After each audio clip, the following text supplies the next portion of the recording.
and I, we've been together since our junior year in high school. It's been 10 years, but we're not married. We do have 3 kids together.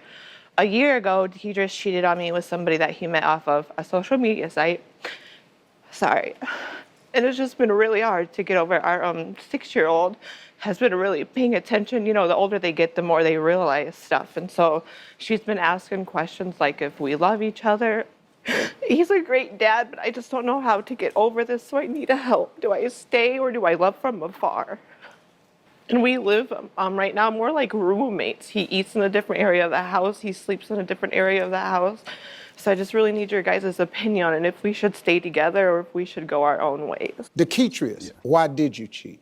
I cheated at the time when I cheated. She was pregnant with my third child at the time, and she was working, going to school, and I was kind of seeking attention, and the only attention I was getting was from females online on the internet and stuff. And I feel like I'm starting to fall into the footsteps like my father, like, you know, not being committed to one female and stuff. And I want this family to work out, because family is everything. Without family, I wouldn't be here right now. But I want to know, what can I do so I cannot fall in the same footsteps like my father? Marjorie, what do you think? First, let me say this. You get to choose what you want for your life and for your children. If you're okay, your children are gonna be okay. And I think oftentimes, you said you've been with him for 10 years. Yeah.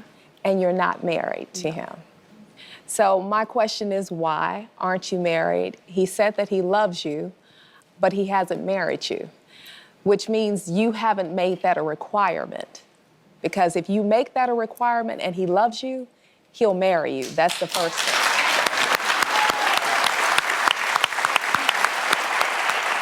Now, I will say this. He said a couple of things, that his father did this. We can also use that as an excuse to repeat the cycle that we've seen, or we can say, look, I will not allow my children to have to be statistics. Right. You have a daughter, 2 beautiful daughters. Thank you. What you don't ever want is your daughters to have father-daddy issues. Right. Looking for someone that's gonna treat them right because of a void that they've had in their life. And what you don't want is your son to repeat the same cycle and do this to somebody else's daughter. Right. So you have the power to change. Now, you've got to say, is this the woman that you're gonna change for? So. Bill, Juliana, what are your thoughts? I think it's time to be a man. Yeah. And, you know, you're not 16 anymore. You got to look in the mirror and you got to say to yourself, this is the day I'm going to point the finger at me. And stop doing this, buddy, because you're blaming everyone and everything around you. My dad, I was young, I have kids, she was pregnant. You're going to have tremendous regret in life when you do that.